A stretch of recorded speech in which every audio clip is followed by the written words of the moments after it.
पाक शुद्धि विना योग्यो निष्फलो भवती ध्रुवम। पाक का माना होता है शुद्ध। गांडा ना गाम ना होय, दूध श्री, मैसूर श्री, गुंद श्री। बरसाती मेंढक निकल जाते हैं नाम बदलने के लिए, वो पहले खुद के गिरेबान में झांक के देखे। देश में 14% मुस्लिम है और भारत का नॉनवेज रेशियो है 74%। 74% लोग नॉनवेज खाते हैं। अस्सलाम वालेकुम दोस्तों, मैं शाहिद मंसूरी, ऑल इंडिया मजलिस इत्तेहादुल मुस्लिमीन का गुजरात प्रदेश उपाध्यक्ष, और आप सबके बीच में आज फिर से हाजिर हूं। दोस्तों, आज का विषय है जो अभी देश में ट्रेंडिंग में चल रहा है कि पाक शब्द को हटा के श्री शब्द को लगाना चाहिए। ये कुछ जो धर्म के, जाति के जो ठेकेदार हैं, उन लोगों के द्वारा ये शब्द को लाया गया है और ये शब्द को दर्शाता है कि इनकी मानसिकता कैसी है। दोस्तों, आज भारत देश में हर भारतीय एकता और अखंडता के लिए, भारत देश को मजबूत बनाने की परिस्थिति में ले जाने के लिए हर मुमकिन कोशिश कर रहा है। लेकिन इसी बीच ये कुछ ठेकेदार हैं जिनको आदत पड़ गई है नाम बदलने की, तो वो लोगों को साफ साफ बता देना चाहता हूं आज ये संदेश उनके लिए कि अगर नाम बदलने से इतिहास बदल जाता तो आज जितने भी हमारे पुरखे चले गए हैं, जो उनके नाम से हम जी लेते, क्या जरूरत थी, क्या झंझट थी। खाते पीते एक कोने में पड़े, सो जाते, मर जाते। लेकिन जिंदगी जीने का मतलब यही है, भाईचारे से रहो, एकता से रहो, हर धर्म जाति नाती के लोगों को मान सम्मान दो, इज्जत दो और भारत देश को आगे ले जाने की हर मुमकिन कोशिश को किया जाए। लेकिन कुछ लोग हैं जो आज पाक शब्द को हटा के श्री शब्द लगाने की कोशिश में लगे हुए हैं। तो उनको एक बात बता दे कि जो पाक शब्द आया है वो पाक शब्द पाकिस्तान से नहीं आया। ये कुछ मंद बुद्धि के लोग हैं जो समझते हैं कि पाक शब्द पाकिस्तान से आया है। तो मैं आपको बता दूं कि आज से 75-76 साल पहले जब देश आजाद हुआ, तब भारत देश में से पाकिस्तान पैदा हुआ था। पाकिस्तान का बाप है भारत। तो ये बात हर चीज ना देखी जाए कि पाक शब्द पाकिस्तान से आया है। गुजराती में बोलते हैं कि रवि पाक, किसान बोलते हैं ना कि रवि पाक, खरीफ पाक। तो क्या बोलेंगे? गर्मी का पाक जो आता है, खेल किसान करते हैं, उसको क्या बोलते हैं हम? कि भाई रवि श्री बोले, खरीफ श्री बोले। तो ये चीजें जो होती है, और खाने की चीजों के नाम बदल रहे हैं। ट्रेंडिंग चल रही है, खाने की चीजों के नाम बदल रहे हैं कि मैसूर पाक चल रहा है, गुंद पाक चल रहा है, दूध पाक चल रहा है। दूध श्री, मैसूर श्री, गुंद श्री, ये बातें जो है भारत देश की एकता को तोड़ने की जो बातें हैं, ये बातें हरगिज चलाई नहीं जाएगी। क्योंकि आज जो लोग समझते हैं कि भाई नाम बदलने से इतिहास बदल जाएगा, तो ऐसा नहीं है। क्योंकि गुजराती में एक कहावत है कि भाई गांडा ना गाम ना होय, यानी कि पागलों के अलग गांव नहीं होते, वो अपने गांव में ही घूमते रहते और गांव की जो एकता है, अखंडता को तोड़ने के लिए ऐसे सब नुस्खे अपनाया करते, ऐसे तुक्के मारा करते कि ये कर दो, वो कर दो। लेकिन ये चीज सही नहीं है, देश के लिए सही नहीं है। आज से सदियों पहले पाक शब्द का उपयोग हिंदू धर्म ग्रंथों में भी किया गया है, मुस्लिम धर्म ग्रंथों में भी किया गया है। और पाक शब्द का होता है शुद्ध। पाक का माना होता है कि शुद्ध, जो शुद्ध होता है उसको पाक बोला जाता है। यानी कि आप भी पाक हैं, मैं भी पाक हूं, सब पाक है, यहाँ पे सब शुद्ध है। और कुछ लोगों को मेरी बातें खटकती होगी, तो वो लोग अगर खुद को पाक नहीं समझते तो वो गंदे हैं। खुद ही समझ ले मेरी बात को, कि वो खुद का गिरेबान झांक के देख ले, खुद के दिल को झांक के देख ले। अगर आपके दिल में अल्लाह रहता है, आपके दिल में भगवान रहता है, तो खुद देख ले कि आपका दिल पाक है या नहीं है, या फिर आप किस लेवल के आदमी हो, वो खुद ही तय कर लो। क्योंकि आज से सदियों पहले स्कंद पुराण में, हरिवंश पुराण में, विष्णु पुराण में, गरुड़ पुराण में, सब जगह पे पाक का उपयोग हुआ है। और पाक शब्द को गरुड़ पुराण में लिखा गया है कि पाक शुद्धि विना योग्यो निष्फलो भवती ध्रुवम। इसका मतलब होता है कि भोजन को पाक करके ही खाना चाहिए, वरना वो निष्फल है हमारे लिए। ये बात आज से सदियों पहले हमारे पुरखे कह गए थे। आपके और हमारे जो पुरखे थे वो मुस्लिम किताबों में भी लिखे गए थे, हिंदू शास्त्र के किताबों में भी लिखे गए थे, और ये मानवता के लिए बहुत ही अच्छी बात है। मानवता के लिए बहुत ही अच्छी बात है। मनुस्मृति में भी लिखा गया था, मंडल 5 में श्लोक नंबर 105 में, कि जो पकाया हुआ शुद्ध भोजन है वो मृत्यु के बाद भी चलता है, साथ रहता है। ये बात लिखी गई है कि जो पाक भोजन है तो होता है वो मृत्यु के बाद भी साथ में होता है।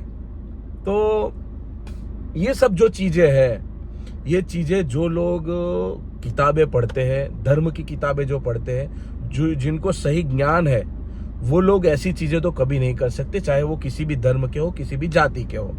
वेदों में भी लिखा गया है, सामवेद में लिखा गया है, यजुर्वेद में लिखा गया है, ऋग्वेद में लिखा गया है, अथर्ववेद में भी लिखा गया है, और चारों वेदों का सार मिला के जहां शांति पर्व महाभारत की किताब लिखी गई है, वो किताब में भी लिखा गया है कि धर्म ये वही पाकम श्रेष्ठा लोको धर्म नहीं लड़ दायत, मतलब धर्म ही शुद्ध है, धर्म ही पाक है। संसार में अगर धर्म का उल्लंघन करोगे तो आप खुद शुद्ध नहीं है। तो ये चीजें जो हमें धर्म बताता है या हमें किताबें बताती है, ये किताबी चीजों को हमारे जीवन में हमें अपनाना चाहिए। और यही चीज से एक चीज साबित भी होती है कि आप और मैं सिर्फ और सिर्फ धर्म और कौमी एकता, धर्म को आगे बढ़ाना है, कौमी एकता को आगे बढ़ाना है, भारत देश को आगे बढ़ाना है, खुद के परिवार को आगे बढ़ाना है, यही विषयों पे चर्चा होनी चाहिए, ना कि किसी शब्द को लेके, किसी एक जाति को टारगेट करके। ये पाक शब्द जो है, मैं आपको साफ साफ बता देना चाहता हूं कि ये शब्द मुस्लिम धर्म का शब्द सिर्फ यही शब्द नहीं है, ये हर धर्म की किताबों में लिखा गया शब्द है। जिसे एक धर्म का शब्द ना देखा जाए, ऐसा हो तो पाकिस्तान का नाम बदल के श्रीस्तान कर दो। और जो हम जेब में बटवा लेके घूमते हैं, जिसको बोलते हैं गुजराती में पाकिट, तो पाकिट को बदल के नाम रख दो श्रीकिट। यही चीज होती है ना। तो देश के लिए ये चीजें सब सही नहीं है। दोस्तों, मेरा आज का विषय यही था कि नाम बदलने से इतिहास नहीं बदल जाता। पाक शब्द किसी एक धर्म, एक जाति, एक मजहब का नहीं है। पाक का माना होता है शुद्ध, और एक दूसरे की कौमी एकताओं को, कौमी भावनाओं को ठेस नहीं पहुंचानी चाहिए किसी भी भारतीय को।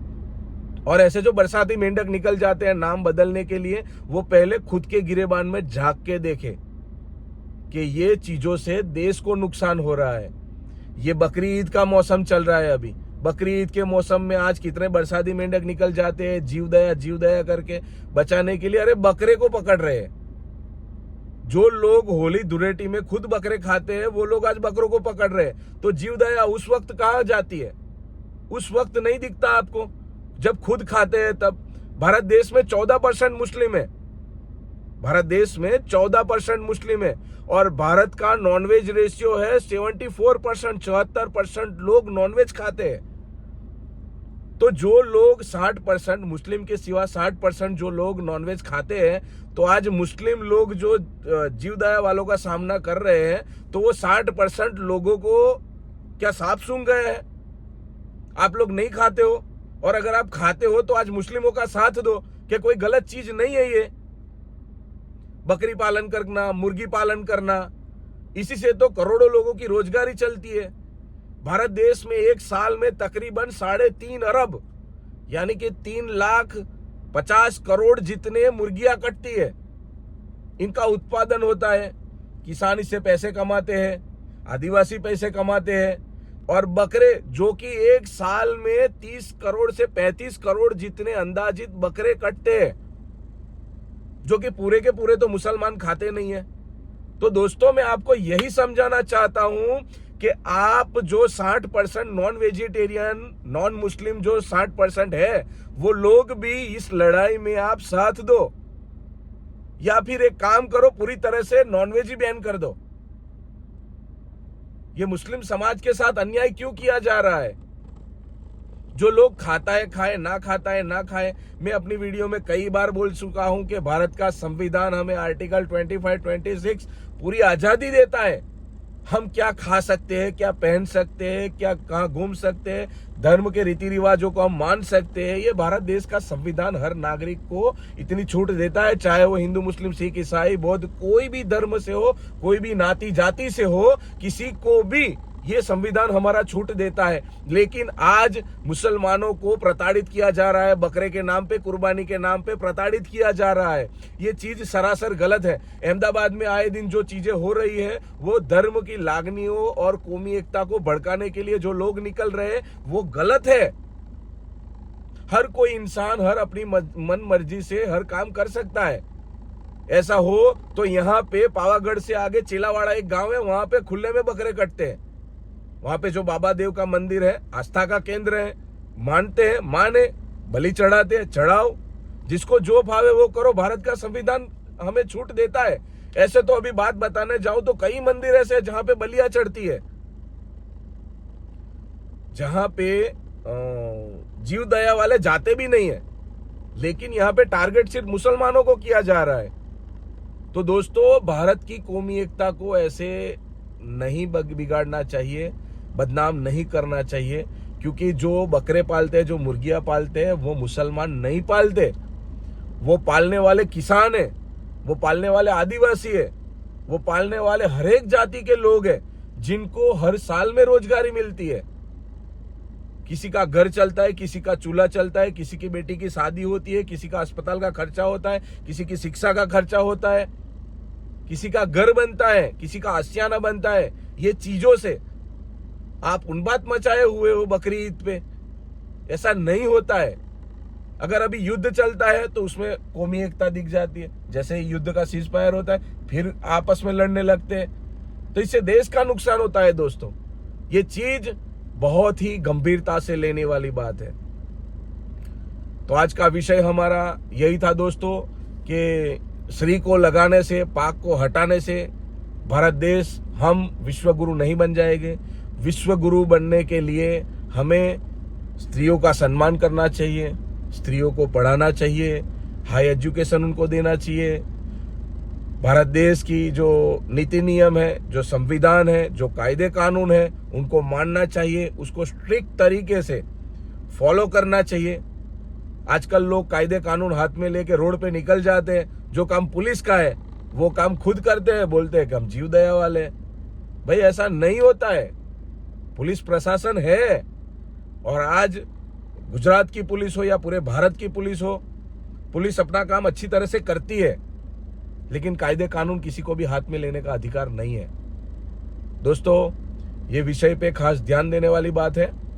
और जो लोग बकरी ईद पे खुद को जीव दया समझते हैं, तो वो लोगों को खास एक बात बता दे कि भारत देश हर नाती जाति और हर रंगों से बना हुआ रंगीन देश है, खूबसूरत देश है हमारा। तो ये देश को दाग ना लगने पाए। भारत देश की एकता और अखंडता पूरे विश्व में एक उदाहरण के तौर पे देखी जानी चाहिए। हम विश्व गुरु बहुत जल्द बनेंगे इंशाअल्लाह। आपसे फिर मुलाकात होगी। अस्सलाम वालेकुम, फिर मिलते हैं।